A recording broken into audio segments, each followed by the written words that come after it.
Pernahkah kita berpikir bahwa sebelum anak-anak memejamkan mata, ada sesuatu yang jauh lebih penting dari sekadar dongeng atau cerita pengantar tidur, sesuatu yang bisa membentuk hati mereka, akhlak mereka dan masa depan mereka. Inilah seri cerita sebelum tidur. Buku Adab dan Akhlak Anak Muslim, isi 17. Sebuah buku yang tidak hanya menyampaikan kisah, tetapi menanamkan nilai.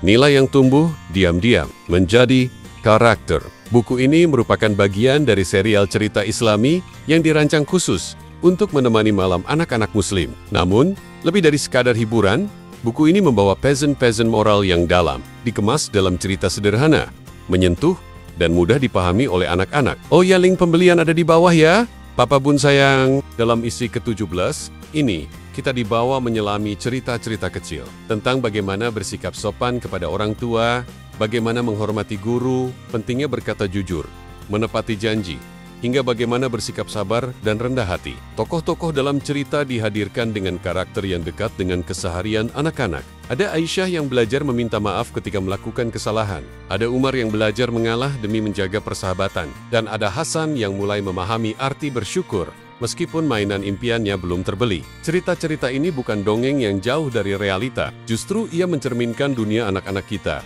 dengan bahasa yang ringan dan ilustrasi yang menarik. Anak-anak tidak merasa sedang diajari, tapi diajak bertualang dalam cerita, dan di sana mereka menemukan nilai-nilai hidup yang membekas. Yang istimewa, setiap cerita ditutup dengan refleksi sederhana, pertanyaan-pertanyaan kecil yang bisa membuka ruang diskusi antara orang tua dan anak. Misalnya, apa yang bisa kamu lakukan kalau kamu marah pada temanmu? Atau mengapa sebaiknya kita berkata jujur meskipun takut dimarahi? Ilustrasi dalam buku ini juga penuh warna, tetapi tetap tenang dan menenangkan. Setiap halaman membawa suasana yang pas untuk waktu menjelang tidur, lembut, hangat, dan menenangkan hati. Buku ini tidak menggurui, tapi membimbing, tidak memberatkan, tapi mencerahkan.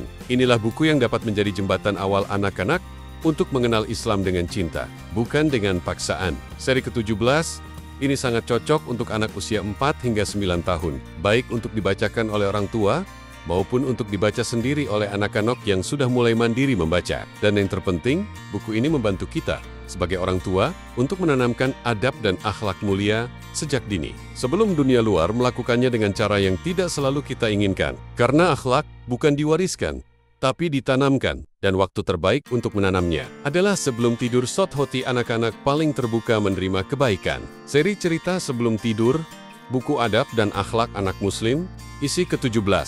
Lebih dari sekadar cerita, ini adalah investasi akhlak. Terima kasih.